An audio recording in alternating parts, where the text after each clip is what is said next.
here's Isaac. Hello.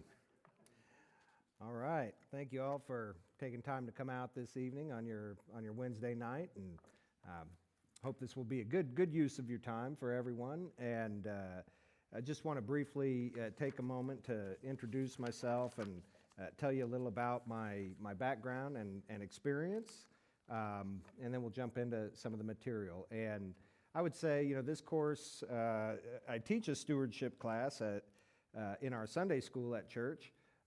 This class is kind of a spring off from that, and that class would focus a lot on the scripture and what the Bible says about money and this and that. Here we're going to kind of jump off from the idea of being wise, being good stewards, and teaching you some techniques and some rules, really pretty much all the rules about charitable giving, charitable gift planning, ways to do that, and those kind of things. So first off, as Pastor John mentioned, my name's Isaac McCabe. My primary job, I serve as a vice president at Mutual Savings Association. Mutual Savings is a community savings and loan. We're domiciled in Leavenworth. You'll find us down on 4th and Shawnee in the white building with the family bronze statue out across from the post office, if you're familiar with that building. That's our home office. We have branches mostly in about a 30-mile radius around this area, serving communities between Kansas City and Lawrence and kind of Topeka, so running in between those major metropolitan areas. My primary duties in serving Mutual Savings is I oversee our wealth management division. So I'm the principal of financial strategies. I've been registered as an investment advisor at Money Concepts since 2006. I've had my Series 6 license since 2003, and in 2012 obtained my Series 7 license. Those are basically all your stock brokerage and investment advisory license designations. I'm licensed in every line of insurance, so life, health, property, crop, all that stuff. So I deal in all areas of personal finance, and my primary day-to-day roles are twofold: managing and overseeing our financial planning and insurance broker operation at the bank, and working directly with clients doing predominantly their financial planning, and then helping them utilize the resources we have with our other insurance brokers and that kind of thing. So I think of myself sort of like both the manager of those folks and then the quarterback, for your financial planning in terms of knowing the play and getting it called out right and getting the ball in the hands of the right people. So, you may have heard the jack of all trades, master of none expression. The way we deal with that, we assemble a team of experts. Although I have trained each of those individuals, but then I'm happy to kind of let them run with that and maybe forget a little of what I taught them in some of those areas. But, so what kind of drew me to putting this class together is really something I started thinking about back in 2016. And, I started kind of reflecting on what does it mean to be, God's got you in a vocation for a reason, right? He's got us in a place and time for a reason. And, examining and saying, well, am I in the right place at the right time? And, can a Christian work in financial services, for instance, right? Can a Christian work as a stockbroker or anything like that? And the answer is yes. It's all a matter of how you do the business. But, you think, okay, well, God's given you a vocation. He's given you trade and a training and a role and knowledge. And the part of the reason why we have that is certainly to serve the church, right? And to build up the body of Christ on earth, right? And so thinking about, okay, well, so what does he want me to do with this knowledge about finance? How can that help the church? And it's what I like to call defunding the enemy, right? And so we're going to talk about some ways to help mitigate tax costs and things like that, be wiser with our money to kind of leverage our gifts, and to reduce funding that otherwise would go into the IRS, which, oftentimes has been at odds with the Christian faith, right? And so when I was first talking about this course with my church, I was saying, we can't be sort of too holy for finance, right? Sometimes we don't want to talk about, these financial issues that are important because we feel like it's, we've kind of got this idea. You'll hear people misquote the Bible, right, and say, well, money's the root of all evil, right? That's not what the verse says, is it? I don't want to put you on the spot. What does the verse say, Pastor John? Maybe you could tell me. Love of money is the root of many evils, right? I would suggest pride, if there is a root of all evil, might be pride, right, that motivates so many of these things, including our love of money. So I thought, okay, well, oftentimes in churches, and our church was no different, they lacked financial expertise, right? And so we could teach and help teach the church and the members of the church better ways to understand the financial system, to understand the tax rules and the instruments of finance, and use those to benefit and build up the body of Christ. So that's kind of the original motivation. So as I said, I started thinking about the class in 2016. About 7 years later, I finally finished, writing it and getting it ready to go and share with everyone. So I like to think a long time and then act fast once I decide finally on what I want to do. My other role, I serve as a deacon at Church of the Open Door on 20th Street. And so I'm pleased to have the opportunity to come down and talk with all of you and to make your acquaintance, and thank you for the invite to come be with the congregation and share this course. Mike back there is the clicker tonight, I hear. So Mike, if you would click on to the next one. So this course is called the 6 W's of Planned Giving. And the 6 W's are, which actually you'll use this in like exegesis of Scripture too, right? You say, well, we got to answer these 6 questions. It is the why, who, what, where, when, and how at least has a W in it, right? Doesn't start with one, it's a bit of a reach, but 5 W's and a H just didn't sound right. So that's where our 6th W is. And so we're going to talk about why to give, who you can give to, what you can give, where you can do that, when should I time my gifts, and how can I give, okay? Some of the basic, I'd say would start as kind of a 101 course, the fundamentals of charitable giving, and move to a more advanced, kind of 104 as we talk about some of the techniques that can be used and the instruments that can be used to get you there. So moving into why to give, first of all. If you would change the next slide, Mike. Benefits of planned giving. 1, the more you give to charity, the less you give to the IRS, right? Help people or animals, whatever your charitable inclination is. Improve society or the environment. Direct your resources. Reduce fraud, waste, and abuse. We've certainly seen how bad this can be in terms of federal spending if we look at examples like what has happened this year in Minnesota as we've uncovered the fraud kind of going on in the food banks and some of those things. Prevent dragon sickness. Anybody heard of dragon sickness before? So dragon sickness is something I kind of adopted. Has anyone seen the movie The Hobbit or read the book by Tolkien, right? So there's this big red dragon named Smaug, and he's sitting on a giant hoard of gold and treasure, and he loses one little jewel, right? And not little to him, he values it. And even though he's on this huge pile of treasure, for lack of that one gem, he goes and destroys an entire town, right? And we can be that way. Dragon sickness is basically what I would consider like a mental illness affiliated with the love of money. So it's kind of my expression for the mental illness of the love of money. And I have witnessed it in my business, watching people collecting wealth for the sake of collecting wealth and simply doing nothing more than just keep adding to the pile.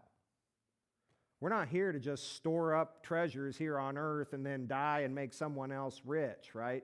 And what is the use of money if you don't do something with it that's good for you, your family, your charity, your community, or anything else, right? And so dragon sickness is the love of money. And one way to help prevent or inoculate yourself against dragon sickness is learn to give money away, right? Obey God. The scripture tells us, give from your first fruits to the Lord, right? So it's something we're called to do as Christians. And by the way, it makes you feel good. Really, that pile of money, you'll find people with a lot of money still haven't found a way to buy happiness.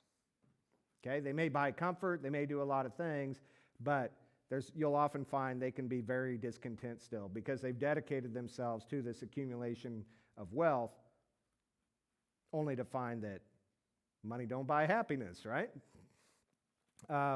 So actually, one of the best things you can do with money to improve your level of happiness in life is give money away. It's kind of counterintuitive, but it works. Which isn't surprising because God told us to do that. A lot of times when we obey God, suddenly life goes better, we feel better, all those things, right? So, next slide, please. Some of the basics of planned giving. Charitable contributions. Charitable contributions are typically itemized deductions. Itemized deductions are deductions that you have to add together in order to see if they exceed what's called your standard deduction.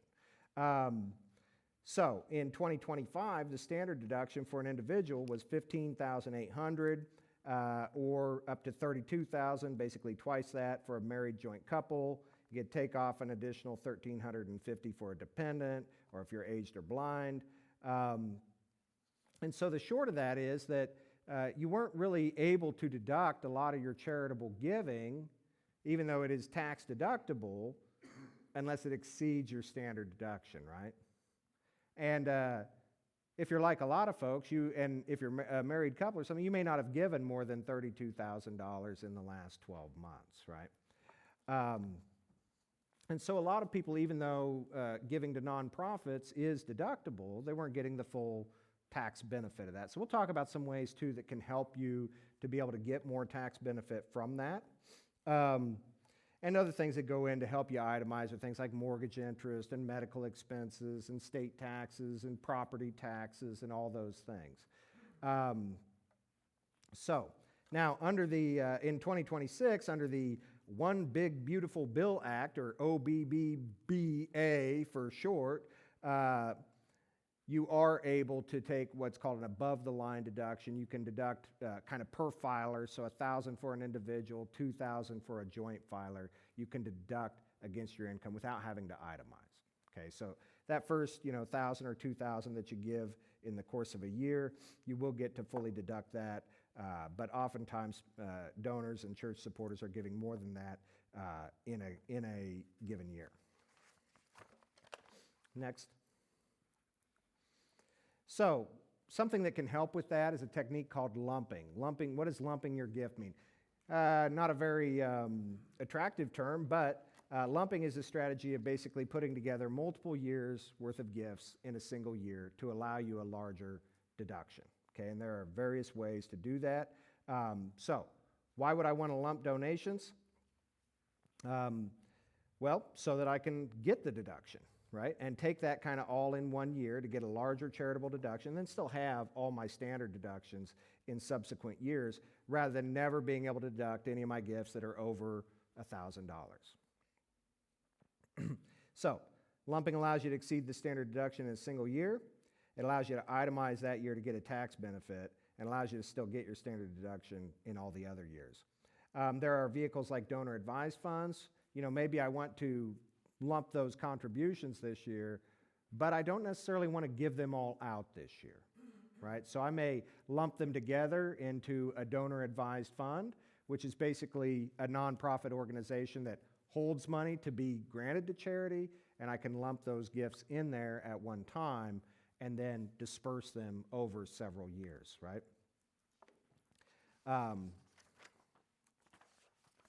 Good. Next, please. So, now, charitable contributions also are business expenses.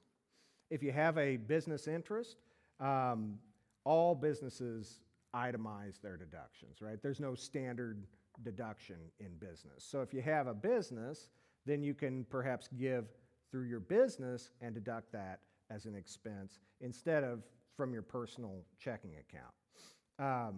That's called an above-the-line deduction. In other words, deductions that you get without having to itemize. All right, so charitable contribution deductibility is limited by your adjusted gross income. If you ever wonder, you may have heard the term adjusted gross income or AGI, and if you're like me, you may have wondered, what exactly is that? Line 11A of last year's tax return of your 1040 is what your adjusted gross income is. So it's basically your beginning of your taxable income, right, before deductions. But it will exclude things like your tax-exempt part of Social Security or a Roth IRA distribution or a VA disability payment or some of those things that don't get taxed, right? So not all my income, but my taxable income before deductions. And you can find that if you want to know that, and it'll be part of how you figure out how much you can deduct by looking at line 11A of your last year's tax return. And if you can't stand looking at a tax return because you're more of a normal person, then you can either call on your tax preparer or you can talk to someone like us and we can look and help you figure that out. Deductible contributions must be paid to IRS qualified organizations. In order for your charitable contribution to be tax deductible, it has to be given to a qualified tax exempt organization, right? So churches are automatically tax exempt, but you may hear of other charitable organizations, or you might get called or solicited by nonprofits. I kind of affectionately call it the Bleeding Hearts list. Have you ever given to a charity, I don't know, Children's Miracle Network or something like that on a phone campaign and or a mail campaign? And next thing you know, you're inundated with phone calls and mailers from charitable groups. Well, that's because you found yourself on the Bleeding Hearts list, right? They said, here's a nice person who's charitably inclined, and we're going to put them on the mailing list, and we're going to share it with all of our affiliated charities to help raise money for them, right? And so now you get all kinds of solicitations. Well, they often sound good, but we're going to talk a little about how you vet a charity and figure out, is it really as good a cause as it sounds? And secondly, is it even a real charity? And are they actually tax exempt? Because if they're not a qualified 501c organization, then your gift to them is not tax deductible. Okay? So, and then furthermore, and we'll talk a little bit here as we move through the presentation about how to look at and see if they're really an efficient charity. And how do you understand what that looks like? All right, next slide. The fair market value, or FMV for short, of property is the deductible contribution amount. So you can give almost any type of property to a charity. You can take a bag of used clothes and you can give it to the Goodwill, right, and get a tax deduction for it. And so it's not just cash and checks and credit cards and those kind of things. Now, there are some things, that I can attest from working as a deacon in our church that, we got as a gift where we weren't quite sure if it was a gift or a curse that we had received, an old piece of real estate, a beat up old car where we couldn't in good conscience feel that we could let that out to somebody or sell it to someone or put a member in it until we poured some more money into it and made sure the thing would start and wouldn't blow up on them, or the house wasn't, that the house was in livable conditions and those kind of things, right? So there are some organizations that specialize in disposing of that kind of property that can help for that purpose. Some property could require an appraisal for fair market value. So if you donate a car, it has to, if its value is over $5,000, you have to have an appraisal to qualify that deduction being $5,000 or more. If you donate a piece of real estate, you're generally going to need an appraisal at the time that it's donated to say how much was that worth, okay? You do not want to overstate the fair market value of donated property. I like to say the IRS giveth, and the IRS taketh twice as much away if you lie, right? And so it does not pay to lie to the IRS. They will, if you look like an overstatement of value, could be, if it's over 150%, it's a 20% penalty. So not only all the tax that you save, but an additional 20% on top of that. If your overstatement's greater than 200%, it's a 40% penalty. There's a publication, IRS publication 561. You can just Google it and find it. That provides guidance on determining the fair market value of properties. If you can't bear the thought of reading an IRS publication, you can reach out to us or a tax professional who could also help interpret that for you. All right, so planned giving can move charitable deductions above the line. Deductibility can exceed 50% of taxable income, mainly in cash gifts to qualified charities. Next, please. Carryovers. If you have a big enough deduction, there are some thresholds for how much you can deduct. We'll get to that. If you have a big enough deduction, you may not be able to deduct that whole amount this year. You're limited to basically 50, if you're given to a public charity, say, like a church would qualify as one, then you're limited to 50% of that AGI figure, in the course of a year, right? So if I did donate an old piece of rental property, for instance, then that might be worth more than half of my adjusted income this year. And so what would happen is I could take that half of my income or that full deductible amount over up to 5 years to fully realize it, okay? That's where a little bit of planning comes into play in terms of knowing how much income you have, how long it would take to deduct the value of that. Might dictate a little bit how much property I would give or donate at a given time. Let's see, if you have a carryover contribution and you have charitable contributions in the following year, you have to use your contribution for that year before you use your carryover, okay? And then if you have multiple years of carryovers, you got to use the oldest ones before you use the newest ones. And that makes sense because those are going to expire first anyways, right, in that 5-year period. Let's see. Okay, who can give? Next slide. Anybody remember this guy? Anyone? All right, Ben Stein, we miss him. I miss him, I don't know about you guys. But in any case, yeah, the answer is anyone can donate, right? Anyone with income. And anyone, remember, corporations are people too, according to, somewhat recent legislation. Individuals, legal entities, so corporations, LLCs, partnerships, trusts, not-for-profit entities, and anybody with a taxable income can deduct those contributions. Good. Next, we'll talk about where to give, how to understand qualified organizations. So, a qualified tax-exempt organization is the IRS's, kind of verbiage for a nonprofit or a 501c organization.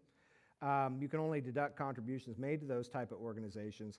And the way that you can find out if an organization qualifies, you can go to that website, irs.gov/TEOS, T-E-O-S, short for tax-exempt organization search. And you can look up that lovely company that called you on the phone or sent you a mailer and find out, are they even actually a legitimate charity?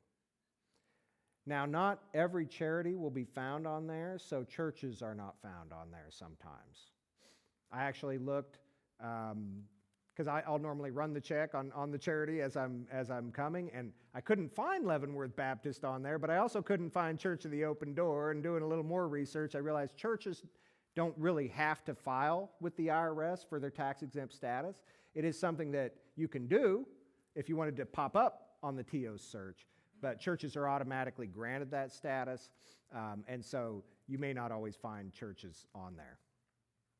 So anyhow, I had to rework the slide, so I couldn't show you your post on there, but I couldn't show my church's one on there either. So, but I'm going to go to my church and encourage them to go and submit for that tax-exempt paperwork from the IRS. It's a relatively simple process in order just so it will show up here in case somebody's checking. All right, deductibility codes. I'm not going to spend a lot of time on these, but when you do look up an organization on TEOS, you will see these different codes there. churches are going to be in this public charity sector, and they're basically what are called 50% organizations and 30% organizations. So a 50% organization, I can deduct 50% of that adjusted gross income. That's my limit. A 30% organization, more of a private charity. You think of something like a lodge, like the Water Buffalo Lodge in the Flintstones, right? The Water Buffalo Lodge was it was a nonprofit, but it was a private association. VFW would be something that would be like that. It's not for the general public, it's for an explicit group of people, and those are 30% organizations. So there's a lower deductibility level for those. And actually, for cash contributions to public charities, like a church, you can go up to 60% of your adjusted gross income. So that's nice. All right, the two types, yeah, we basically covered that, didn't we? The only thing on the prior slide, I would say, there are some different limits when you go to look at capital gains versus cash contributions. Because as we're talking about how to make larger, more impactful gifts, we're going to look at things like property that has appreciated that I'm afraid to sell because I would owe too much tax on it. Okay. Public nonprofit examples. So churches, education organizations, so schools, colleges, etc., hospitals and medical research organizations, endowments or trust organizations, and kind of a surprising one, I guess it makes sense, the United States or any state. So if you feel like you're not giving enough to fund your government already, you can give extra and take it off on your taxes. But that's kind of like paying more taxes, isn't it? So I don't know if I would do that, but to each their own, right? Maybe, although I think we did have recently when we were at the debt ceiling where somebody had offered to pay the military until the Congress had passed a budget, which seems like a good idea. Pretty good investment, I'd say. We probably shouldn't be arguing in the federal government about whether to fund the defense budget. That's the only budget authorized by the Constitution, isn't it? So that's probably one we shouldn't have a conversation about. There's a lot of other areas we could maybe question. So private nonprofit examples, we talked about private foundations, lodges, fraternal organizations, things like that. And again, if you're not sure, you can look them up on that TEOS, irs.gov/TEOS and find out if they're a 30 or if they're a 50% organization. Good. So, stewarding your gifts. If your charity is inefficient, you might be shocked how little of your contributions directly benefit the cause that you intended to support. So do your homework online or in person. I could recommend CharityWatch.org. A lot of large charities, that you might get a mailer from or something will show up on there. Charity Watch is a nonprofit organization itself. Their work is vetting charities and giving us reporting on charities. And when they look at their finances, if they see anything questionable, they may reach out to those charities and ask questions to learn more about it. And they'll tell you if they responded or if they didn't respond, if they called to say, hey, why does your executive make X salary, or what's this expenditure? And if they don't get a response, they'll tell you, we asked this, but they refused to reply to it. And so those can be important things to know. Actually, a lot of the most popular nonprofits can be some of the poorest stewards of your gift. It's kind of like in the finance industry, right? Like in the insurance business, it's been my experience that a lot of times Nationwide, I know that name. They must be a good insurance company. The name, really all you know from that is that they must spend a good amount on marketing, right? So in charity, the more you know the name, chances are the more they've spent on marketing, right? That doesn't necessarily make them a great charity. It does make them a well-funded one. Now, Nationwide's a fine, good insurance company, don't get me wrong, but your rates would be lower if they spent less on marketing and more on, and kept it in policy reserves, right? And an interesting fact, did you know the government's prohibited from creating laws that limit charity overhead spending? Past Supreme Court precedents have deemed that this limit would be unconstitutional for them to dictate how much overhead they can have in a charity. There just has to be something, 1% at least, for the cause. So the most a charity can spend on overhead is 99% of receipts. That's not very efficient. No. And so you can see how that could sometimes attract the wrong people. If they say, hey, for every dollar I raise, I can pay myself 99 cents of that and still qualify as a charity. So we have to be aware of executive pay and fundraising costs. This slide's probably hard to read from where you're sitting, and it may be hard to read on your piece of paper, but in looking down on it here, we've got, I looked up the 5 highest paid charitable executives, and number 1 is Mr. Selwyn Vickers, MD, medical director or CEO, president of the Memorial Sloan Kettering Cancer Center. $5.78 million is his salary. The interesting part, if you look on this list, 3 of the top 5 are from Memorial Sloan Kettering Cancer Center. Number 3 on the list, the past COO, so she's retired, sounds like, $4.76 million, and Mr. Jason Klein, number 5 on the list, $3.5 million. So you got 7, 8, about $13 million just in the top 3 paid executives at Memorial Sloan Kettering Cancer Center. I know they're doctors and everything, but this is a charity they're supposed to be running, right? Not a surgical ward. You've got City of Hope there with $5.4 million. You got Nancy Brown there from American Heart Association at $4.4 million. I don't know about you, but we used to jump a lot of ropes for American Heart Association when I was a young man, and apparently a good bit of that was going to the executive, right? And so I understand that some of them are overseeing pretty large enterprises and that kind of thing, but I would suggest that maybe if your goal is to be paid like a Fortune 500 company CEO, maybe go work for a Fortune 500 company, right? It's hard for me to imagine saying, I've really got a passion for helping people with heart disease, but I really can't imagine coming in for less than about $5-6 million a year, right? So maybe if that's not attractive to you, then you want to do your homework on these charities a little bit. This stewardship comparison is one that first introduced me to Charity Watch. I hate cancer. I have lost a number of loved ones to it. And so at one point, my brother, my stepfather, my aunt were all battling cancer. And I decided I wanted to help raise some money.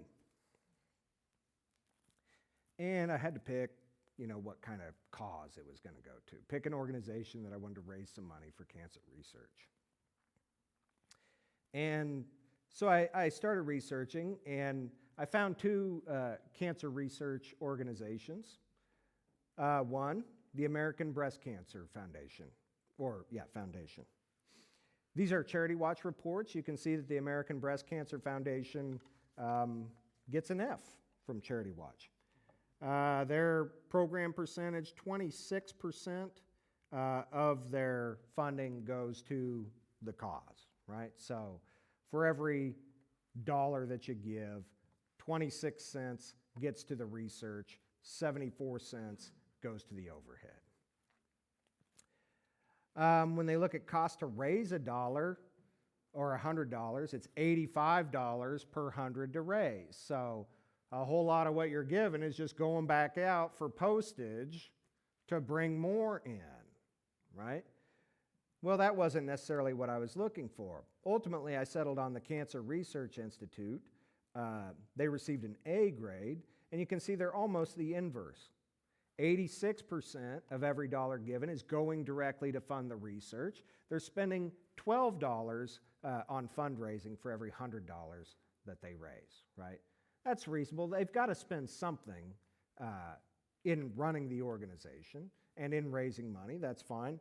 But you want to look at those things and say, hey, if I'm going to be a good steward, then part of that is looking at, where does this really go? Just writing the check alone isn't really good stewardship. It's good heart, it's good intent, right? But we're supposed to be wise, right? And we're supposed to be aware of these resources and look at them and do our investigation to get the highest and kind of best use out of what the Lord has blessed us with. So, what can I give? Time, talent, and treasure. Let's look at these in a little more detail. So, time. Time, you could say, time costs you nothing, but I would suggest, and as I teach my clients all the time or invite them to consider, I'm going to contend that your time is the most valuable of all. How much does time cost? Where do you buy it? You go to the time store? No. So I'm going to contend that time is priceless. I've got clients that, I like to talk about things I never hear in my office from our clients. Things like, man, I wish I spent more time in the office. And man, I really overdid the retirement saving. Those are both things that I don't hear. When you think about time,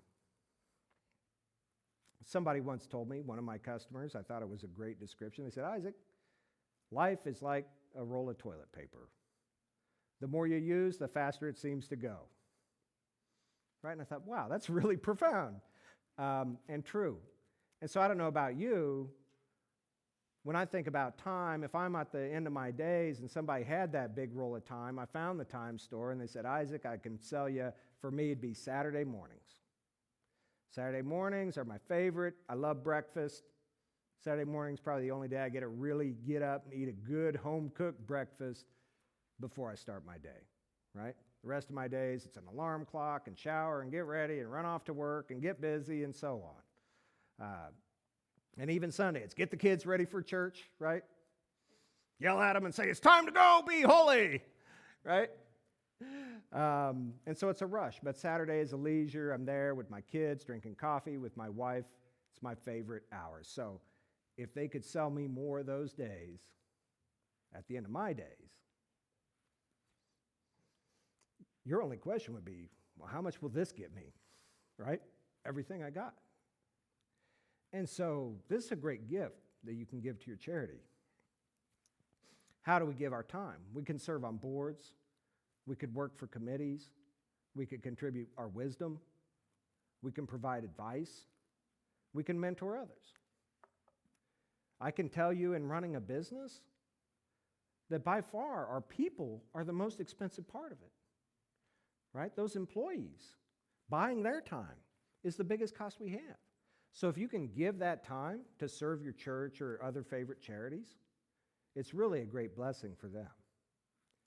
I don't know about you, John and Mike. Can you guys use any extra volunteer hours or service hours? Yeah. And if they don't need them for what they're doing already, if they had more time, they could do more. You could do more. So it's a great gift. And some of us, we don't have money, and we may not have talents, or at least not talents that we think are talents, but we have time. We can give that. So, talents. These aren't the gold talents that the Bible talks about, right? Not the talents that Solomon got in the annual offering. So, human capital boosts your charity's limited resources. So, a lot of us have some kind of talent. There's something that we're good at. Okay? And you got to think, why did God make me good at that? Why did God give me this gift? Well, not just to entertain yourself and not just to entertain others. There's a use for that. Every gift we have, there's a use for that, to serve the kingdom. So, maybe my only real talent is I can walk.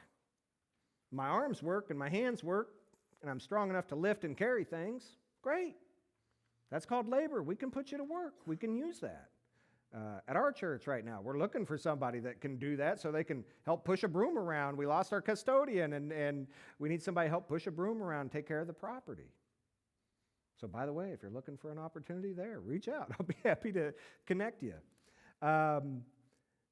Technical skills, Mike back here running the AV station, getting the microphones to work and all that. That's a skill, that's a talent that he's providing to the church. Creative skills. Almost every body of Christ that I've seen, there's people in there that are talented, that are writers, that are painters, that are photographers or videographers. You can do that. You contribute those talents to help build up the body and help improve the church's marketing and bulletins and things like that. Improve their worship section, whatever it may be.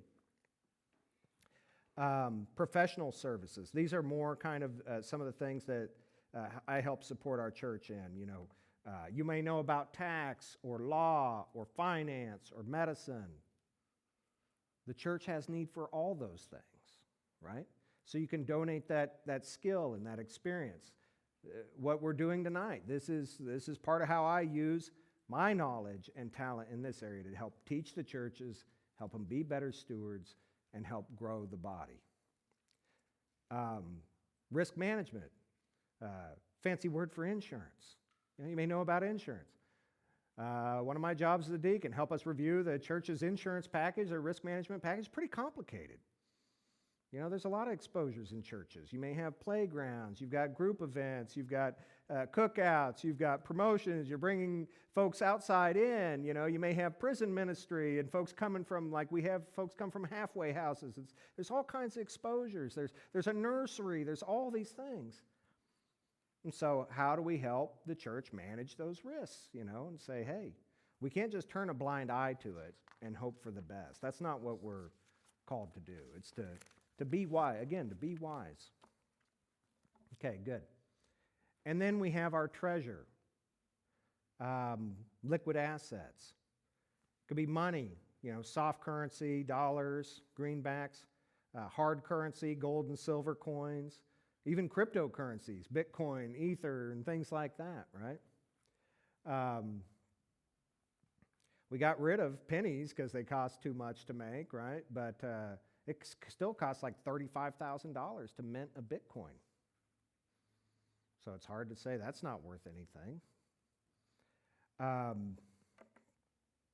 Good. And so any of those things can be given to a nonprofit.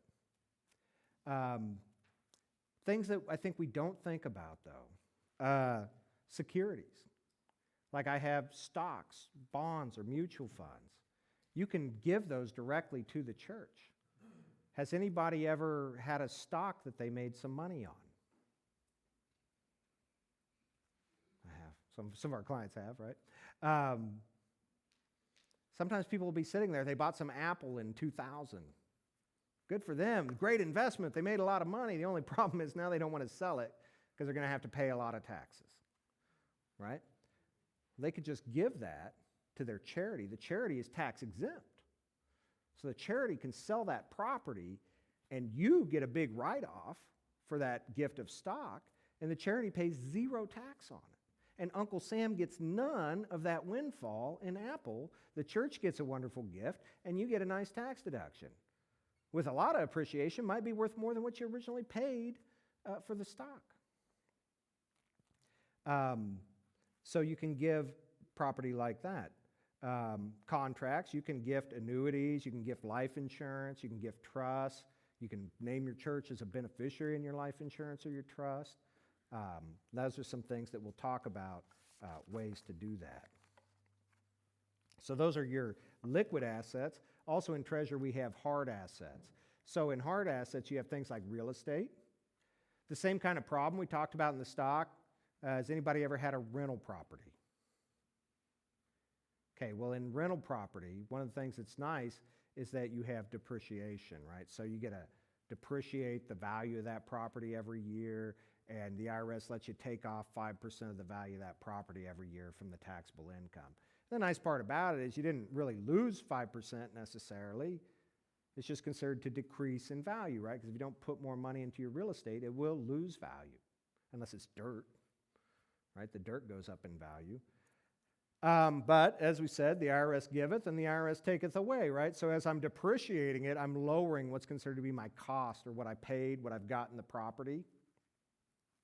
And so as my cost base is reduced to zero, say over 20 years, then whenever I do want to sell that property, 100% of it gets counted back to me as income at that time, or whatever the difference in what I sold and the remaining cost in the property gets taxed back to me as ordinary income at that time. So I see people all the time paralyzed on the sale of an asset like this that they'd love to get rid of, but they hate to pay the taxes, so they just sit on it forever. You can move that property to the charity. And you might say, well, but I love my rental property. It pays me a rent every month. I'm going to show you some ways that you can still get a rent every month for giving property to the charity and avoid all the taxes, or spread them out over the rest of your life.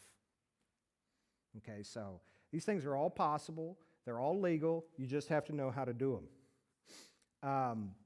Commodities, wheat, corn, cows, all those things. Vehicles, personal property, clothing, collections, household goods, artwork, all those things. Clothing, for instance, one thing we started doing was stopping garage sales. Just gift the property to a nonprofit, right? That you can basically deduct the value of that property at kind of almost like a retail value at like what Goodwill would sell a t-shirt for, for instance. They'll give you guides on what that stuff is worth. And if you'll itemize it, you can deduct it at that level, keep your receipt, keep your itemized list of how you came to that number. And it's like, they'll let me deduct $9-10 on a t-shirt. I put that thing in a garage sale, I could put 5 cents on it, and they're going to talk me down to 1. Right? It's like you can't just nobody can pay the list price at a garage sale, even though it's already marked to move, right? Plus, there's all the work and setting up the tables and doing all that, and it's like, we'll throw that in a bag, we'll make a list, we'll put it in the tax receipts, and we'll ship that to a charity that could use that, right? And we'll actually benefit more than having a garage sale. When's the last time you made $1,000 at a garage sale? Maybe you have great garage sales. I never did. I don't think I've made $1,000 in my life on a garage sale. And then you end up calling Goodwill at the end of it anyways, right? Because you don't want to move it back into the house. The whole point was for it to go, right? So we can just cut out the sale in between. Commercial property, business interests, patents, inventory that didn't get used from a business, you can donate all of that. And if that's business property, you don't have to be itemizing. You just say, hey, businesses can give 10% of their income and deduct it for charity. That's the only difference, right? So, which is kind of an ironic number. It's like a tithe, isn't it? Okay, good. So when to give. Would you guys like to take a bathroom break or anything? Okay. All right. So, very good. Well, we'll keep moving. So, when to give. When does your favorite nonprofit organization need money? Now, right? And later.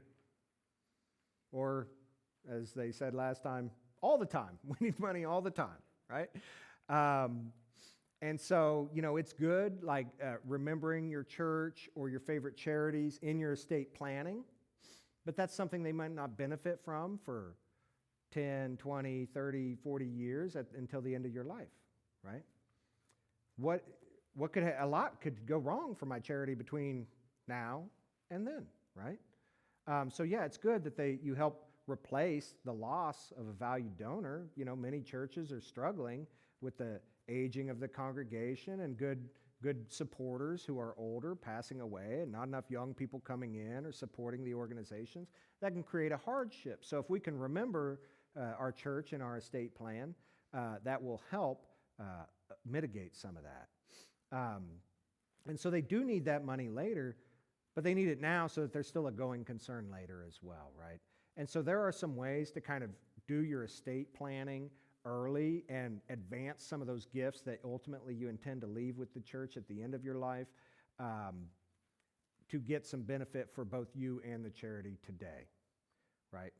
And one thing I can tell you from my experience in finance, money today is always better than money tomorrow. Unless it's a lot more money tomorrow, right?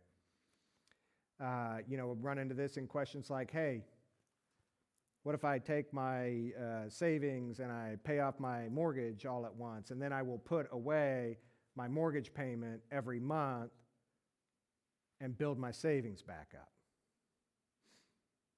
If you do the math, it's better to have the $100,000 today growing and pay off your mortgage in whatever 5-10 years than it is to have $0 today and put away $10,000 a year for the next 10 years, right? They're both $100,000, but $100,000 today is worth more than $10,000 a year for 10 years, okay?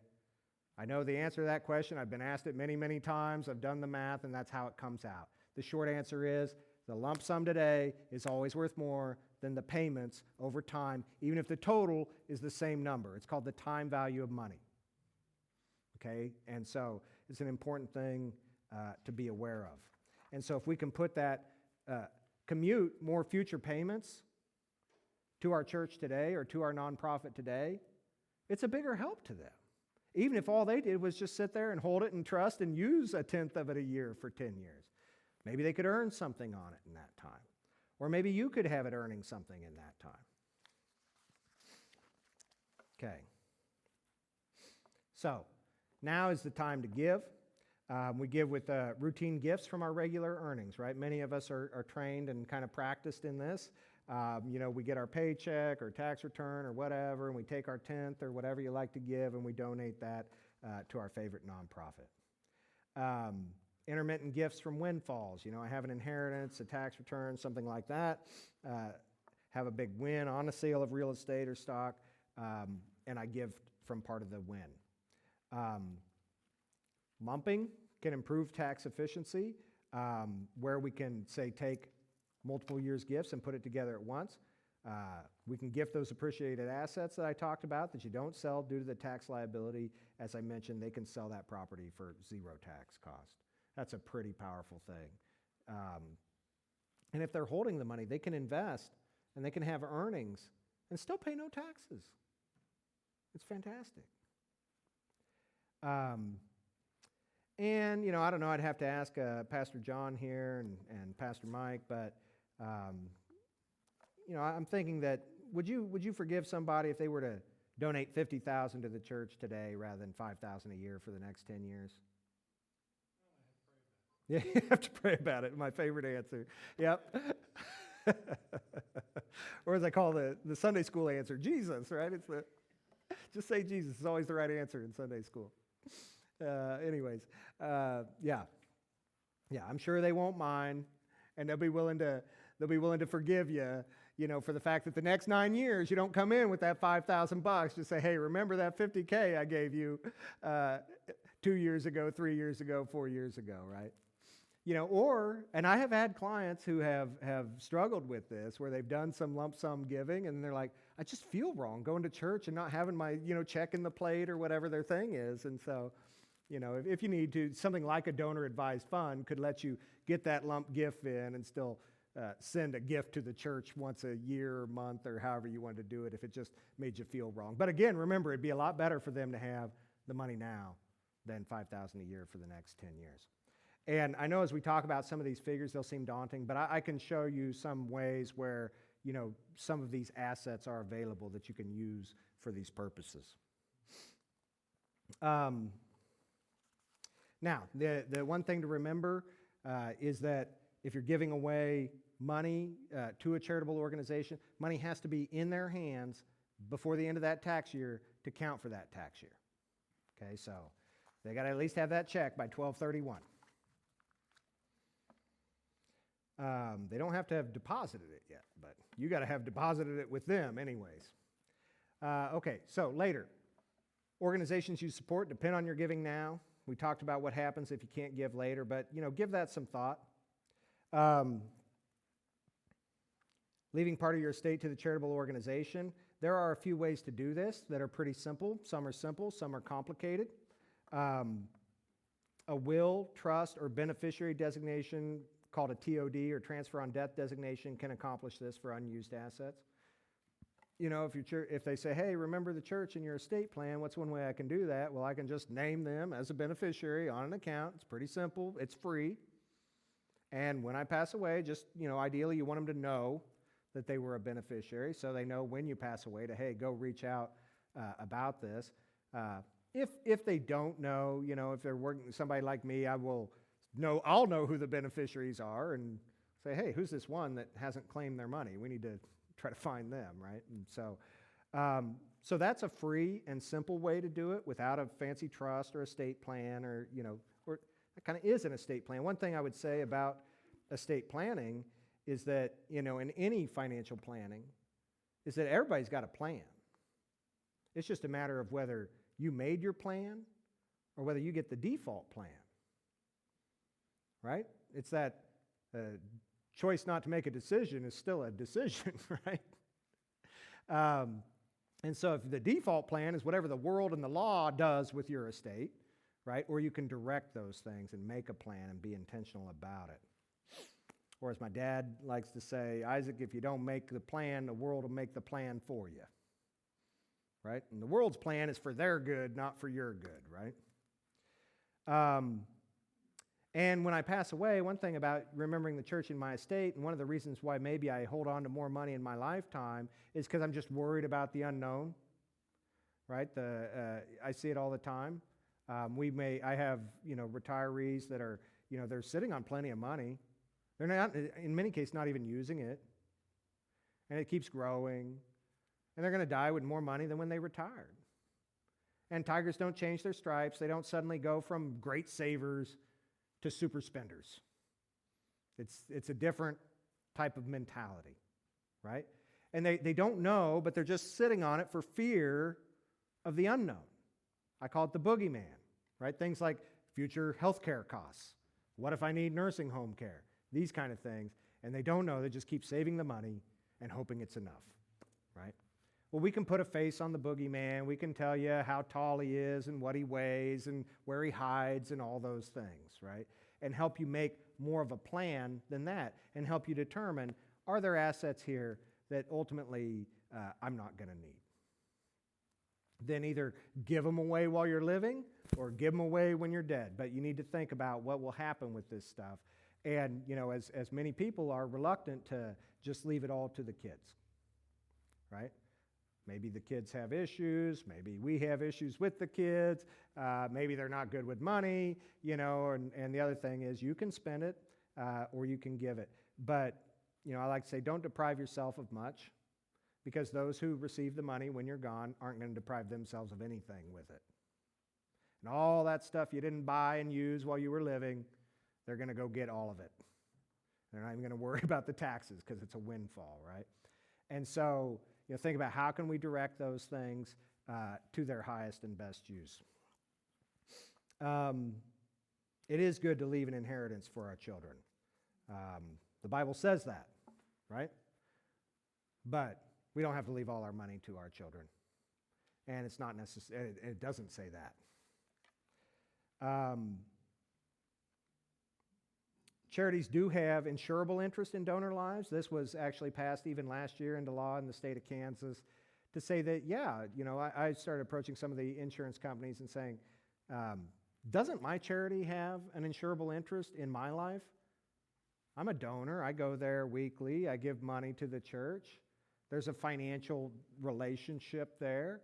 There's a saying in the insurance industry that says blood, bucks, or business, that if we had to shorthand for insurable interest, who can I have a life insurance policy on, for instance? Well, if you've got blood connection, your family, you got bucks, they owe you money or something like that, or you have a business partnership or arrangement where there's a financial dependency, then there's an insurable interest.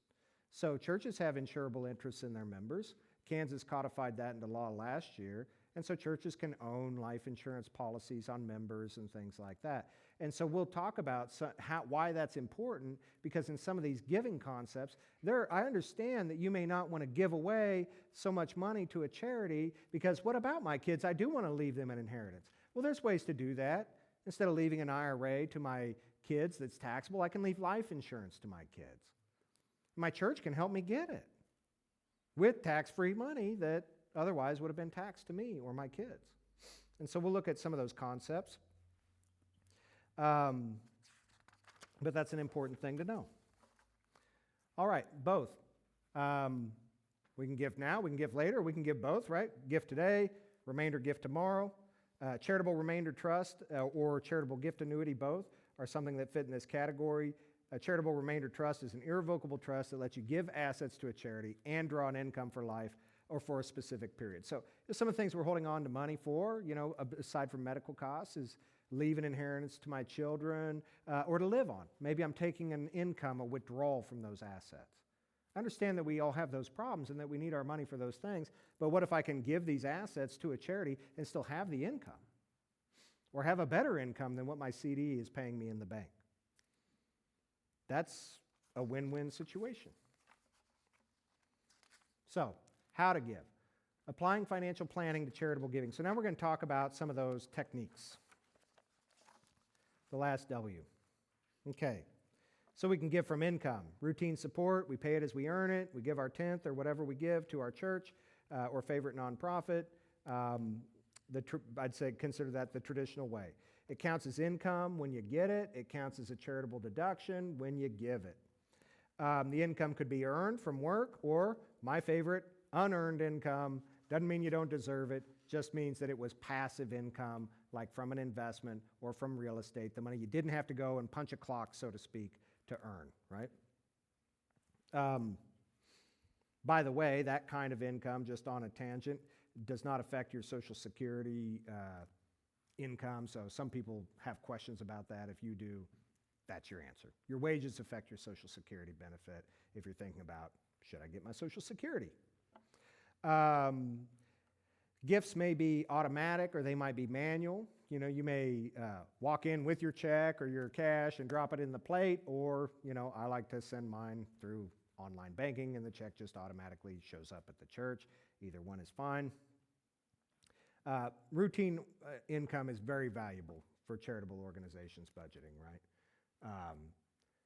They don't have a known product or service. They don't sit down like I do at the beginning of the year and say, well, what's our goal this year? How many policies do we need to sell? How much money do we need to invest? And so on. And then we just make this many phone calls and we talk to this many people and voila. It doesn't work that way, right? We just do our work. We teach our members. We try to grow our charity. And we pray for the best, right? That's pretty much how it works. And we set the budget and we make a plan and then we just hope the Lord provides enough money coming in because he did last year, and we kind of go off of that. At least that's how our budget process works. It says, well, we had this much come in last year and we think maybe something similar will come in this year, and hopefully we won't spend it too much faster than it comes in, right? So that routine giving creates a baseline of support that they can see and know that that's here. Money given in a lump sum creates more liquidity. It gives them more options. It helps fill in shortfalls in the budget that might happen. So, lump sums, bigger gifts make big impact, right? If you want to make a big impact in a ministry or in a charity, you make a bigger gift. They can do something more significant with it. Maybe there's a project that's expensive that the church has been needing to do, but they don't know where to find the lump sum funding for it. You can help enable that and still maybe have a benefit for yourself. Again, the larger contributions can help you be able to itemize and realize the deductibility of that. And some lump sum gifts, as we said, estate, donor advised fund, trust, annuity, low yield cash, those kind of things. Okay. Giving before tax, I think we talked about 10% from a business. Questions come up, pass-through entity. If I'm self-employed, if my business is not an LLC, an S Corp, a C Corp, one of those things, I'm just Bob's Painting Service, and I'm Bob, and I call myself Bob's Painting Service. That's a DBA or doing business as or a sole proprietor. That's not a corporation. Okay, so sole proprietors, your S Corps, your partnerships are all just taxed. All the income from them flows through to your individual return. So it's the same as you giving. Okay, now if I have a C Corp, LLC taxes a C, some of those structures, then I'm doing a separate, essentially, tax return for the business and for myself. Okay. And then the qualified charitable distribution, which we'll talk about, one of my favorites, one of the most powerful, is the way to give directly from an IRA to a nonprofit and pay zero tax on it. You deducted the money when you put it away in retirement. You give it to the charity, they don't pay tax, and you never pay any tax on it. You don't have to pay the tax like in a Roth conversion to get that benefit. Okay, so qualified charitable contribution, QCD for short. I'd say the finance industry second only to the military in our use and abuse of acronyms. We need to have an acronym for everything, so I kind of give you the definition, then I'll give you the acronym so that I don't have to write qualified charitable distribution over and over and over again when we talk about this stuff.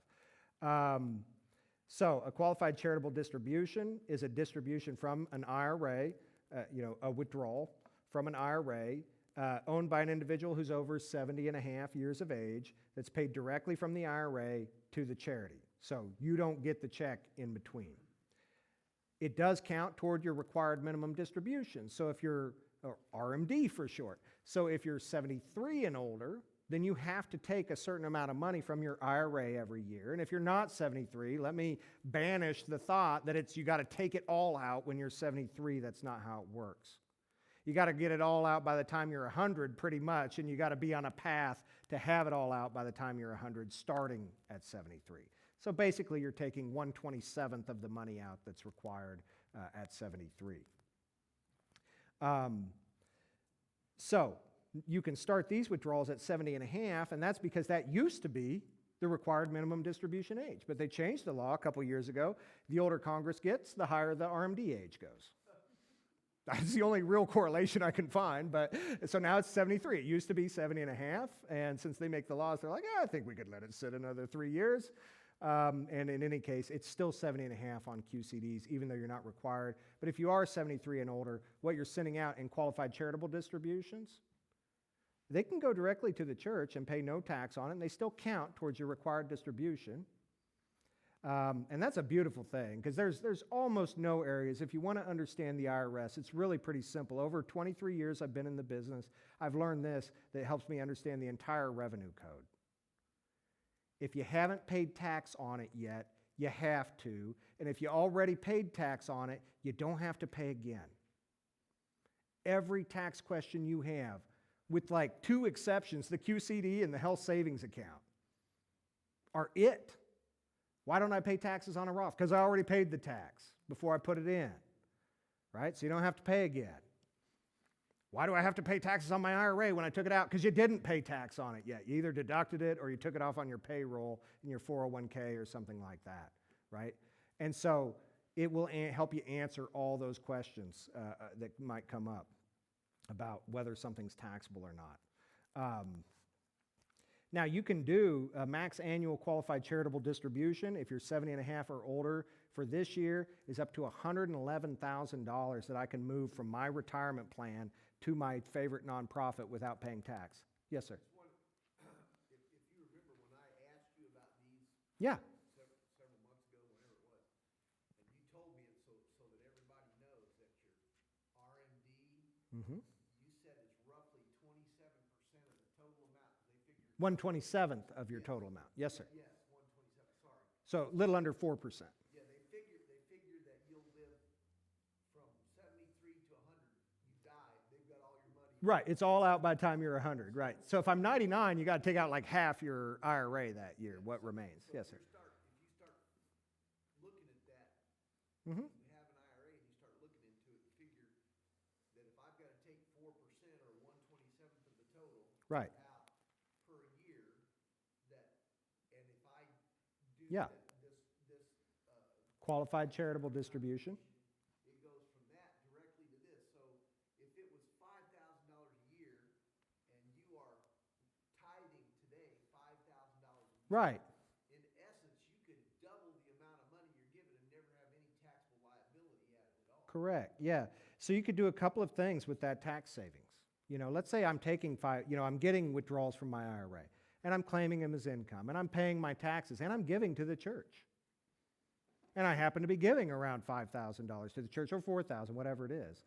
or that money comes in, the $5,000, and I give the 10th of it to the church, or however you do it. You could do two things. You could either give a $4,000 gift for $4,000 instead of taking out $5,000 from your IRA, giving $1,000 to Uncle Sam and having $4,000 left to give to the church. Or you could give an extra $1,000 to the church and just give them $5,000 instead of $4,000 if you gift it directly to them, versus you being in the middle and paying tax on it and giving over $2,000 that year. So you're not getting to deduct the whole amount, or $1,000 if you're filing single. You're only getting to deduct $1,000. Or you can just exclude the whole $5,000 from your income and effectively deduct the whole thing without itemizing. The other thing is, if you're in the 25% tax bracket, say, Yeah. you take out $5,000. Yes. If you just did nothing but kept the $5,000 and took the difference between the 25% of the taxes that you were going to have to pay on that money anyway, and then add that to what Yes. So when we're doing QCD planning, I always ask people, well, do you want to give the same amount of money to cost yourself less? We can do that. Or do you want to give more at the same cost to yourself? Either one's fine. It's not I don't have a moral position on it. I don't think a right or wrong answer to it. Whatever you feel right about is good. Whatever you want to do. You want to make a bigger gift to the charity? You want to save yourself $1,000 or $1,200, in that instance? Whatever suits you is fine. But I think to ignore that, because in your example, I'm going to give that $5,000 to the charity one way or the other this year. That's what I do. So if I do that, why would I pay Uncle Sam $1,300 along the way? Why don't I just give it to the charity once a year? Now, and here's going back to that issue where I've seen folks have some struggles. So they send the $5,000 in at the beginning of the year in January. You got it on the books already, right? And that's good. We had a good month. We had a good week in the offering this week. Somebody's check for $5,000. Jeff's check for $5,000 QCD showed up this week. That's wonderful. But the rest of the year, Jeff's not going to be able to throw his $470 check in the plate or whatever, and he might feel awkward when the plate goes by, and he doesn't want to be sitting there, with short arms, that kind of thing. I think as long as you can be comfortable with that, I know the church is comfortable with that, because remember, the money today is worth more than, even over 12 months, $5,000 in January is worth more than whatever 5,000 exactly divided by 12, 470-ish or something like that, is on a monthly basis. And as long as you're okay with that, I've had a couple of clients who've come back and said, I have to stop. I just can't let the plate pass any longer. But it's really okay as long as you can get okay with that, and your charity is okay with that. And I know they're okay with it. And so, yeah, that's exactly how it works. You do lump sum gifts. You can give more. You can give it earlier. You can you can cut the IRS entirely out of it. That $1,300 they were hoping to get by forcing you to take that money out of the IRA. You give it to the church. They never see the $1,300. The taxes never get paid on that money. You took it off your income when you put it in. You gave it to the church, and nobody ever paid tax on it. Okay? And then there are concepts that we'll look at that the church could then use some of those resources, and they could even use some financial tools to help be able to, say, repay some of that to your estate when you're gone, to your heirs and things like that, if that's an important concern of yours. And maybe it's not such a concern if I'm giving $5,000, but if I give $100,000, suddenly I'm a little more concerned about it, my income or my kids or that kind of thing.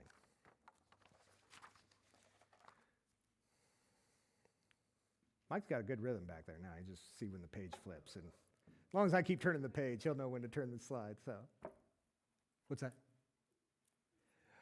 Qualified charitable distribution, one-time election. So one thing to know about the qualified charitable distribution, if you use it to fund what's called a gift annuity or a remainder trust, one of these solutions where you get some resources back from the church for your gift. Has anybody heard of a charitable gift annuity or charitable remainder annuity before?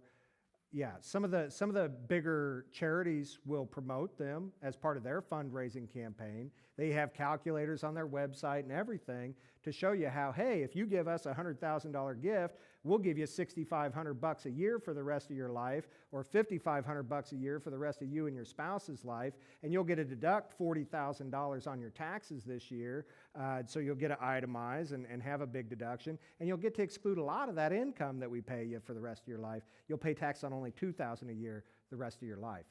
That's a pretty powerful concept. You can do that one time, so when you do that one time, you want to make it a good time. You can do up to $55,000.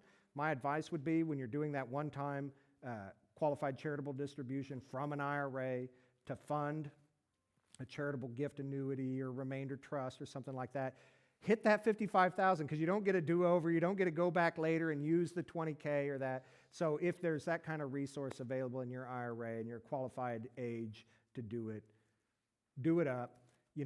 Getting that effectively 6.5% distribution if I'm 70.5 years of age. I did examples last night on 71-year-old male. I used a bunch of the different calculators, and they all came out the same, 6388, 6400, right in there. You're talking about a 6.4% distribution of income per year off of that money for the rest of your life. That's pretty powerful.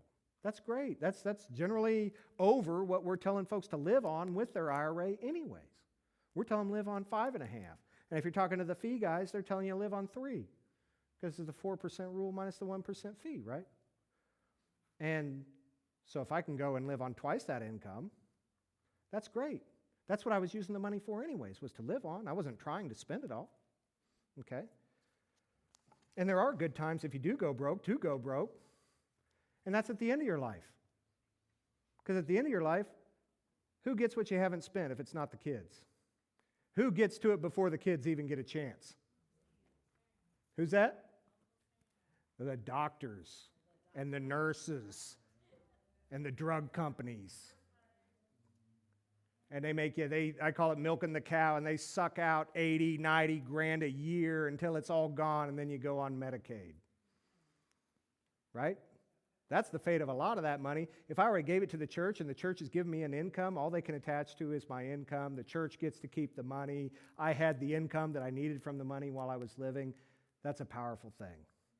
And then I get sick in old age. I don't have VA disability maybe, or VA. Then on paper, I'm broke, right? Yeah, they get my $6,000 of income. They're not gonna. They'll let me keep $50, but. So you can get your hair done or whatever, I guess is what that's for. 55 now? Oh, it's up to 65 now. It's been a few years since I looked at that allowance, so yeah. Well, the cost of haircuts is going up, so. Oh, for the hair. So you can get like 2/3 of your hair cut then, 80% of it cut. Next month you get the other part. And anyhow, so yeah. Then you're going to be able to qualify for something like Medicaid, for instance, if you didn't show that money on paper versus having to spend it down and give it to the nursing home instead. Might as well have given it to the charity. Heck, you could have given it to the nursing home as a charitable gift before you went in if they're a nonprofit organization, Maybe they'd even give you an upgrade on the room when you give you a private instead of a semi-private room, Anyhow, so that's okay, right? The main concern about running out of money is like, what if I run out of income, right? What do I live on?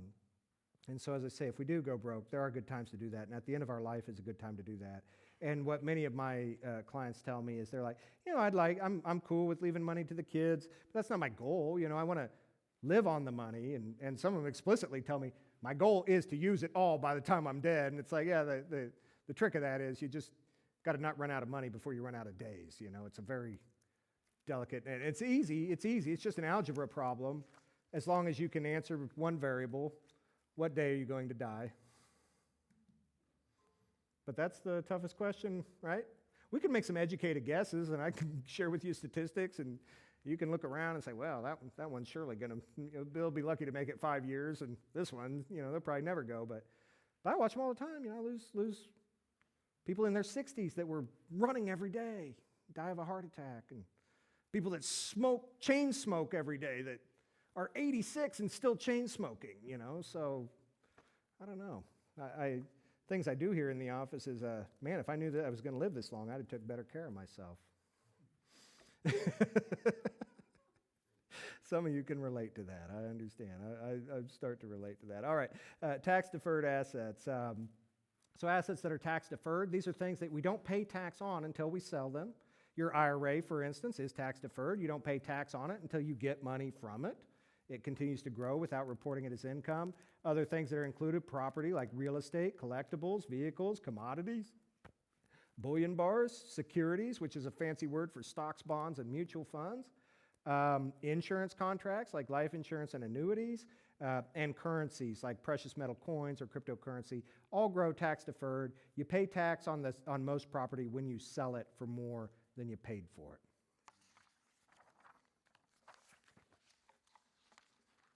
Okay, after tax items that we get, things that we get paid that we've already paid our taxes on, wages, realized gains, profits, depreciation recovery. We talked about that in real estate, and tax-deferred asset distributions. So what we want to do is give out of the deferral, ideally move that property to the charity while it's still in tax deferral, let them sell it at the gain, the tax come to them at a 0% tax rate. Okay. Planned giving techniques. Let's see how we're doing here time-wise. All right. Planned giving techniques, applying financial planning to nonprofit organizations. Transfer of assets.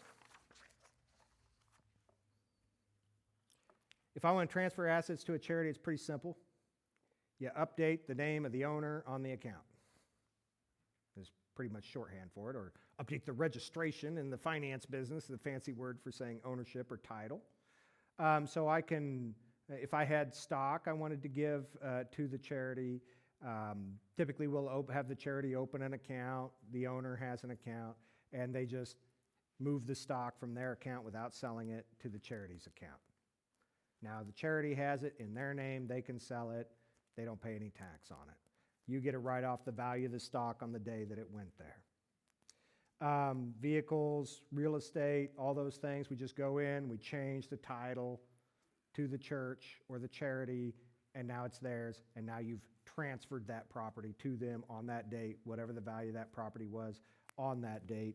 You can do that with anything that has registration or a title. Okay. Charitable remainder trust. Charitable remainder trust is an irrevocable trust. You give assets to a charity, you draw an income for life or for a certain number of years. That number of years, if it is a certain number of years, can't exceed 20 years. CRT for short. The trust component does mean that it would require a legal agreement. So here you would have some legal paperwork. You would have a trust created. The donor transfers their property into the trust. Irrevocable trust, does anybody know the difference in a revocable and irrevocable trust? Not to put you on the spot. So a standard trust that we have would be called a living trust. This is one that we can change while we're living, and while I'm living, the trust and me, we're the same thing. We use my tax ID number, and really it kind of doesn't exist except on paper, and then when I die, it becomes irrevocable. It gets a tax ID number, it does tax returns, and that kind of thing. While I'm an irrevocable trust, I can create while I'm living, in which case I create a trust, it does get a tax ID number, we can move property into it, and it exists as an entity separate from me while I'm living. So somebody with special needs, we were talking, Paul and I, were talking, and I was expressing to him that I have a son that has a mental illness. And my son, he can't have, if he qualifies for Social Security,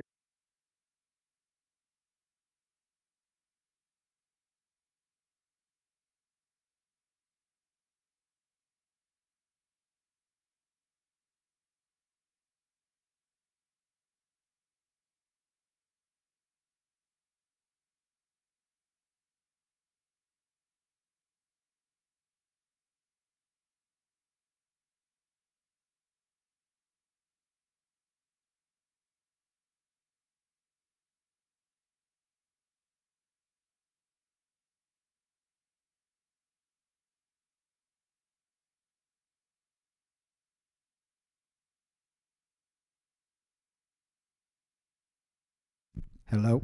Ooh, that one's louder. Okay. Yeah, as I was saying, he has special needs. He could qualify for Social Security. He couldn't have too much money in his name, right? And so, and he can't handle money. And so he needs essentially a trustee, somebody, an overseer to handle the finances for him, and money that's set aside to provide for him, he can't hold in his name. So that's called a special needs trust. We would set that up while I'm living. It would have its own tax return. It would be an irrevocable type of trust. So, what a trust is considered to have paid for property. The trust itself is not a charity. What it's considered to have paid for the property is what you paid. So they call that a carryover basis. And basis or cost base is a fancy financial word for what you paid for something. What's the base that you got in it, right? The trust pays income to at least one living beneficiary. So I might have, in his case, okay, while he lives, the trust is going to pay him an allowance every month off of that money. He might blow that, but he can only blow a certain amount of money every month, right? And then when he's gone, what's left in the trust then would go to a charity of my choice, for instance. And if that's set up as a charitable remainder to begin with, there does have to be at least 1/10 of the gift that went into it in order to qualify. Then I could get a tax deduction for moving money into it to begin with. As I said, there has to be at least 10% left, and it does have to be irrevocable because the tax credits that I get from the donation are irrevocable, right? The IRS doesn't get to go get those back. And so they have to know it's a permanent arrangement. So why create a charitable remainder trust? Larger donations to charities you support. Predictable income for you. Defer income taxes on appreciated property.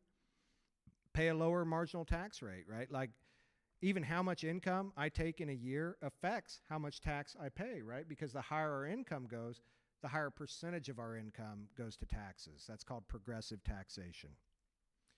And give more to the charity and less to the IRS, right? And that's just good stewardship. Or as I like to say, defund the enemy, right? Fund the organizations building the kingdom of God, not the organizations assaulting the values of the kingdom of God, right? Two types of charitable remainder trusts. There's the CRAT and the CRUT, charitable remainder annuity trust and charitable remainder unit trust. And the main difference in the two is that an annuity trust pays a set payment for a fixed number of years or for a lifetime. A unit trust pays a certain percentage of the asset. So you may have an asset and say, hey, I'm just going to give me 5% of whatever it's worth a year for my income. That'll vary up and down if it was still invested, for instance, and leave whatever's the principal to the charity when I'm gone. Where the annuity trust says, hey, regardless of the value of the underlying property, give me a guaranteed paycheck for a fixed number of years or for as long as I live. Let's see.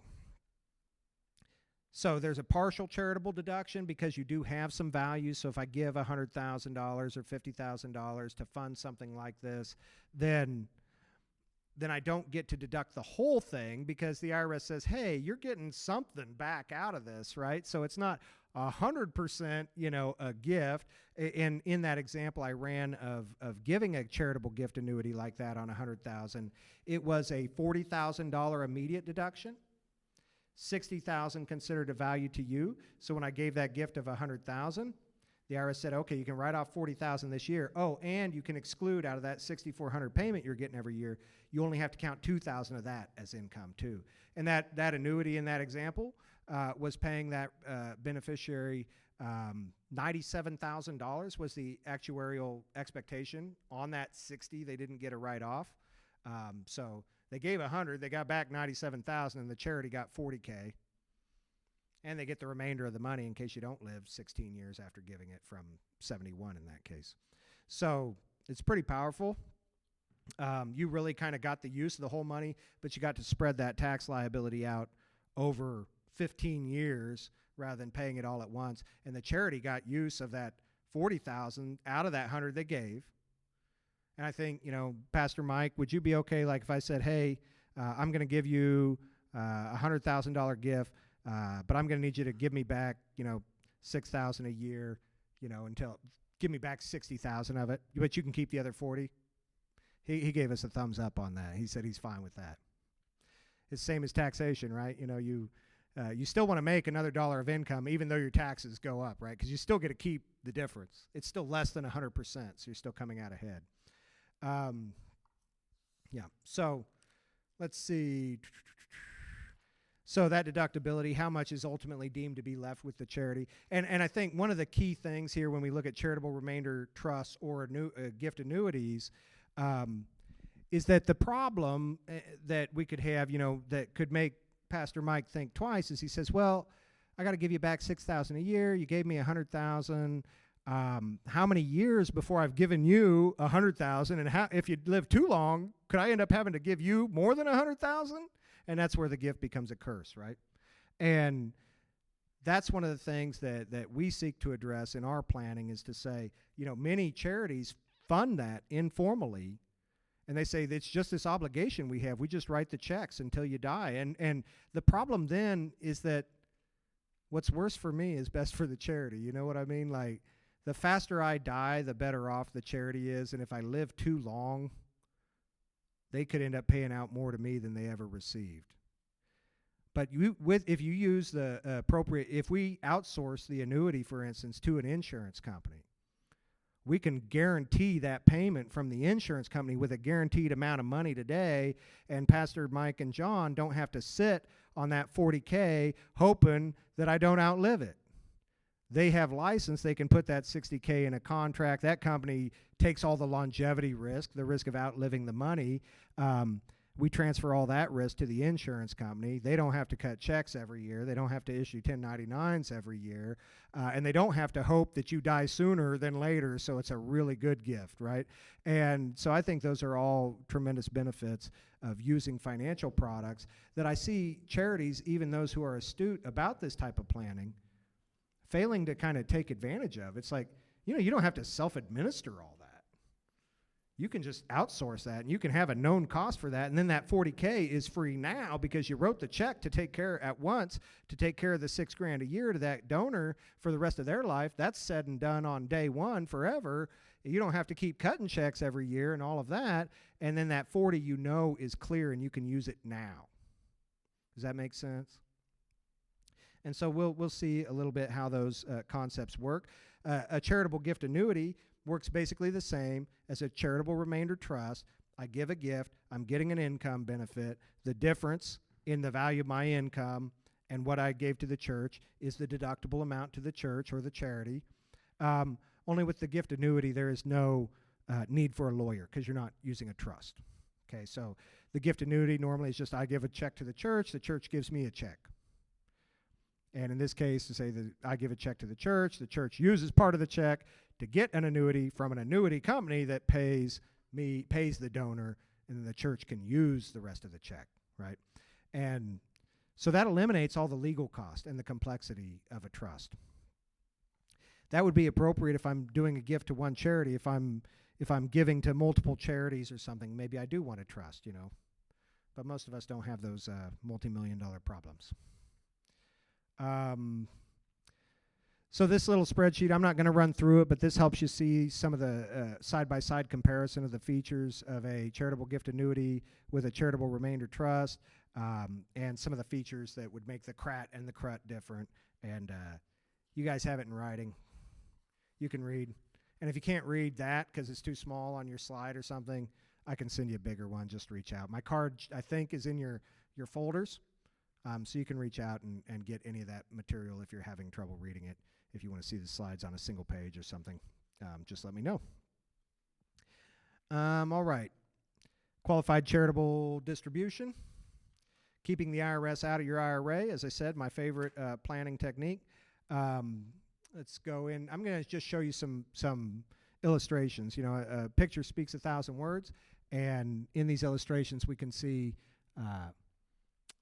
you can see visually how some of these concepts work using some figures that we looked at creating using actual examples.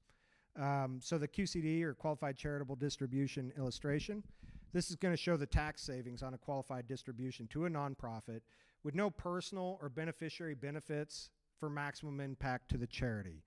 You may be like some individuals I know where, there's nobody I really want to leave the money to. Whatever I don't need in my lifetime, I'm just going to leave to, I don't know, I pick some things, pick some charities or something. You got to be 70 and a half years old to take advantage of this. And it is subject to the IRS annual maximum of $111,000 this year that you can do with this amount of money. I like to work with $100,000 just because it's an easy figure. It's like 100 or 100% or 1, right? It's proportional. And so in this example, you can see the current plan, or the default plan, as I explained it, is if you have a $100,000 IRA, it goes to your heirs. The IRS gets roughly a third of it, 32.5% of it.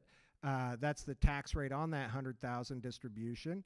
And there's $67,500 left for the heirs. So your default plan in this case is the IRS is a 1/3 beneficiary of my estate, and my kids are a 2/3 beneficiary of my estate.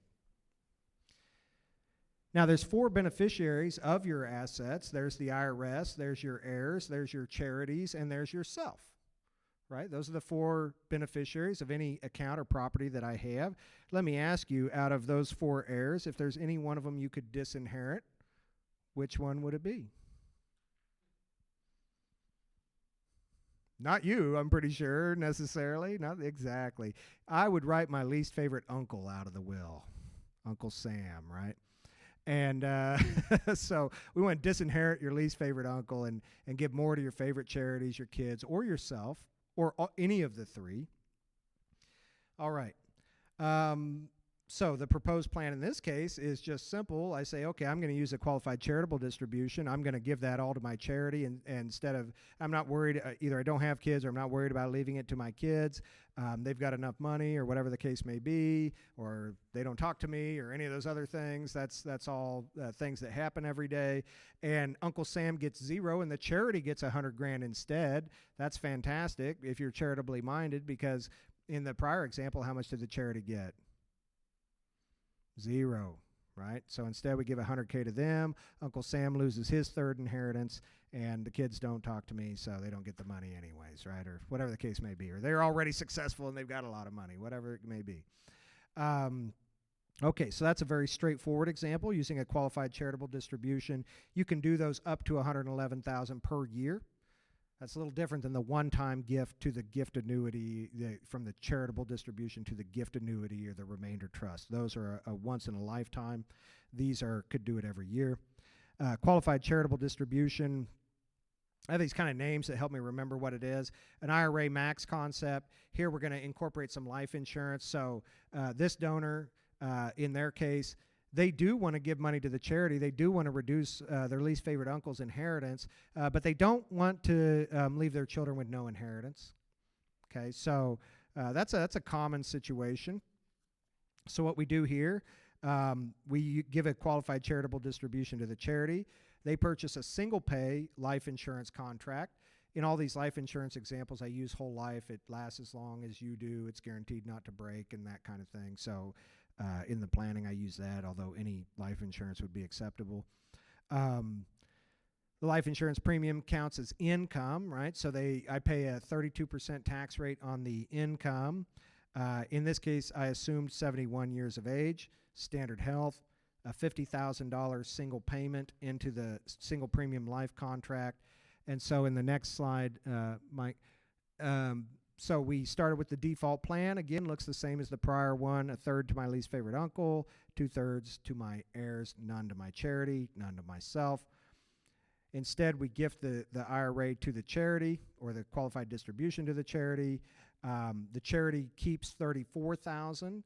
They spend $50,000 on the premium for the life insurance. That gives $68,480 death benefit to my kids. So here my kids have the same inheritance that they did before. After tax, life insurance is not taxable, by the way, the death benefit. So that's a question I get all the time when people come in my office because they get some money. It's, I guess, the 3rd unicorn, life insurance death benefits. So maybe it's a tricorn, I guess. But in any case, the kids get the same inheritance. The IRS gets their inheritance cut in half from $32,000 to $16,000 because we only pay tax on the life insurance premium, the $50,000. The charity had the $100,000 gift. After they pay the $50,000 and we pay the taxes on the life insurance premium, there's $34,000 change left to them. So we cut our least favorite uncle inheritance in half. We took the charity from 0 to $34,000, or a third of the estate inheritance, and the kids still get the same inheritance. So that solves for 3 of the beneficiaries in the way that we'd like. Now, in this case, I'm still not taking a personal benefit from it, other than the benefit of the satisfaction of disinheriting my least favorite uncle and giving more to my favorite charity and not leaving my kids any worse off than they would be otherwise, right? And those are all good wins. And for a lot of our folks, if we're going to keep and have that money at the end of our lives, we're not taking a benefit off of that anyways. We're leaving it to those heirs. So here is where we look at funding the gift annuity. We have a qualified charitable distribution to fund the life policy, to fund a life with cash refund annuity, which means that it pays for as long as I live. The kids are the remainder beneficiary of the annuity payments in case I don't outlive the amount of money that I put into the contract. The annuity income, because it's a lesser income every year, is taxed at a lower rate of 17% instead of 32%, and the remainder does reduce over time as we get those payments. And so if we look at the next illustration here, we see the familiar default plan, and then in the second or proposed plan, the charity, I give the $100,000 gift. The charity purchases the single pay annuity contract.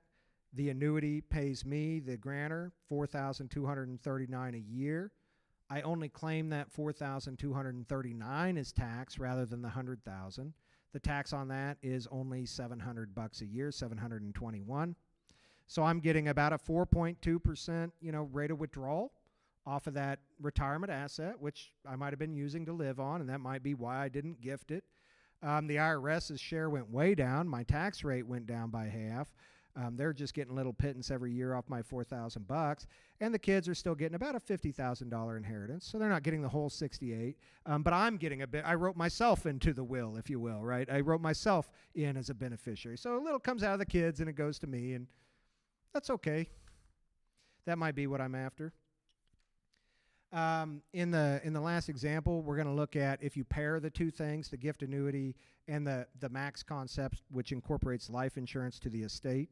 And so we're taking the qualified charitable distribution.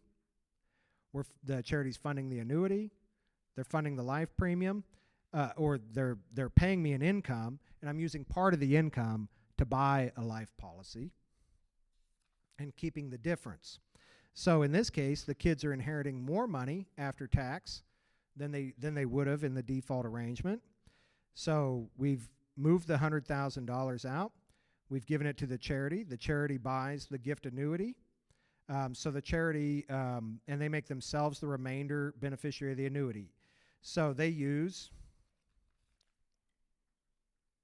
have $10,000 that's free and clear, that's not needed. They fund the annuity with $90,000. The $90,000 in the annuity is paying out income every year of about $7,065, or 7% distribution rate. The premium that you use, the part that goes to the premium for the life insurance, is $4,600. You have an extra $1,200 a year that you can use for yourself, and that $4,600 premium buys a $75,000 life policy. So the kid's inheritance goes from $68,000 to $75,000. You're getting an extra $100 a month of spare income after funding the life insurance, and the charity's got $10,000 clear up front, and then they're the remainder beneficiary of that annuity that is worth $82,000, and that decreases $7,000 a year as I'm taking the payments out. But at any point along the way, whatever's left in the funding of that insurance program then goes to the charity. So if something happens to me in 3 years or 4 years, then there's half the money, 5 years in, I guess there's half the money still in there.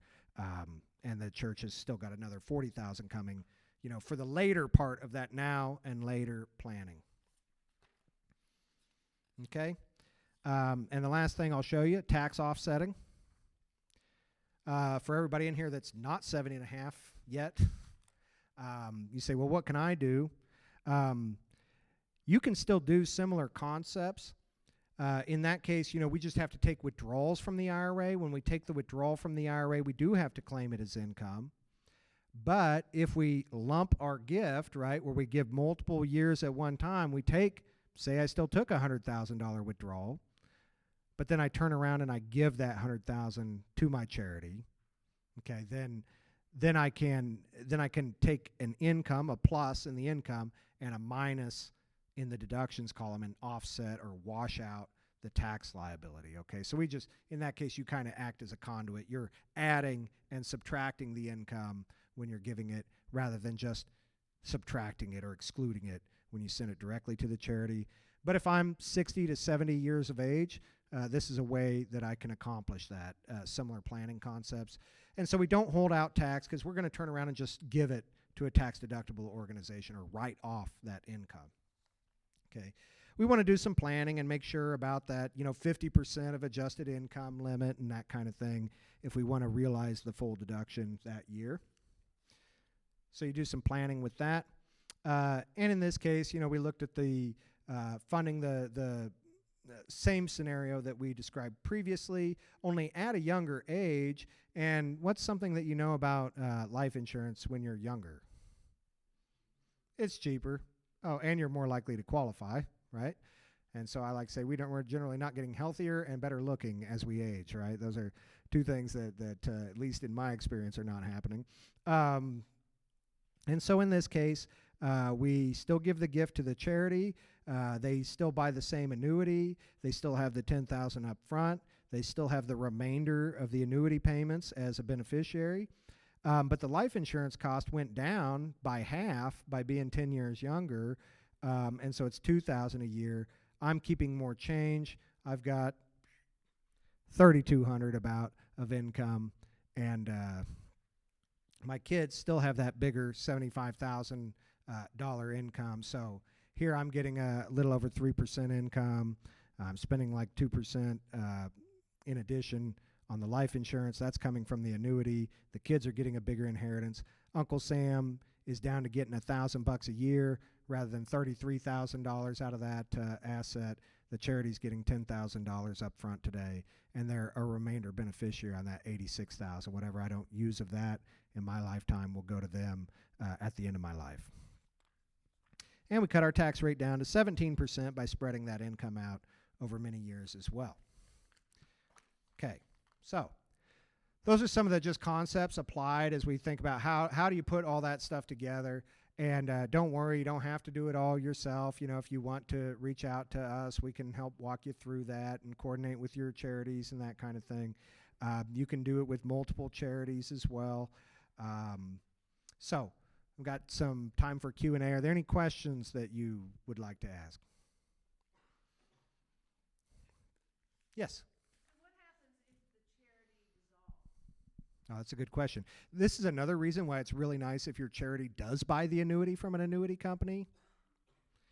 Because if in a broad charitable gift annuity, if it's self-administered and self-funded, if they don't have any money anymore, how do they pay you every year? I think that's a problem.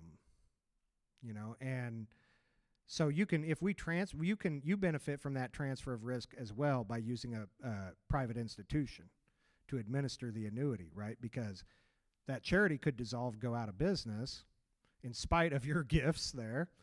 But your payment continues on because Nationwide is still in business, just using them as an example.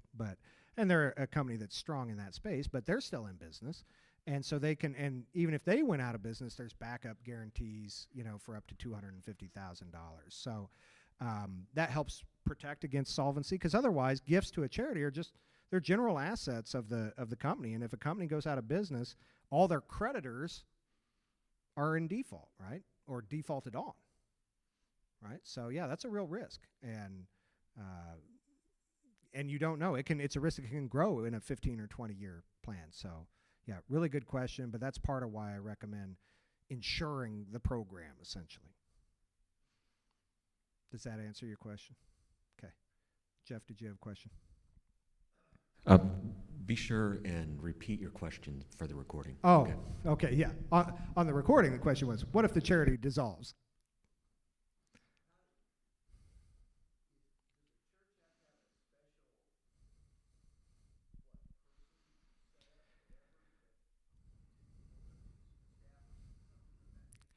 It just has to be an authorized signer. So in these cases, the church would, for instance, own the annuity, and then the grantor, the gift giver, is the beneficiary of the annuity. Right. So,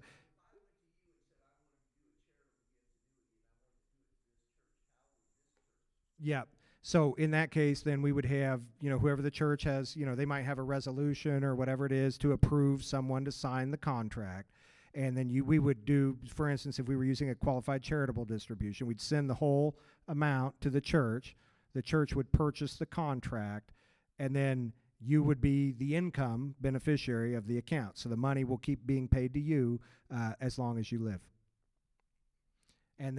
But the church would sign for it. You'd sign as an annuitant, and the church would sign as the owner of the contract. Yep. Good question. Anyone else? Can I go to the bathroom yet? Is that? Mike, there's one more slide. So there's one more slide here at the end, if you would. Thank you. That's important. And then all that fine print on the side, that's what I like to call a word from our attorney. And that just says that, I'm not a lawyer, I'm not an accountant, I'm a financial advisor, I'm licensed in insurance and securities. This is not individual investment advice, and so on and so forth. So that, they just hate to be left out of any presentation or paperwork session. So they want to make sure we got a slide in for them. So that's the word from the attorney. Make sure you review it carefully. Legally, I'm not allowed to tell you. It's not important to read. All right. And anything else that you'd like to ask about this evening? I'll be around a little bit, if you want to ask questions personally. My card's in there if you want to just sit down and talk. There's, no cost to the organization for us to come out. There's no cost to you to talk about those things if you have questions, if you want to get advice on it. Those areas I am licensed in to give you advice on all that. Okay. Very good. Well, thank you all for your time. I hope that you took some useful ideas out of this, and if anything, learned some ways to be a greater steward. And I wish you all well.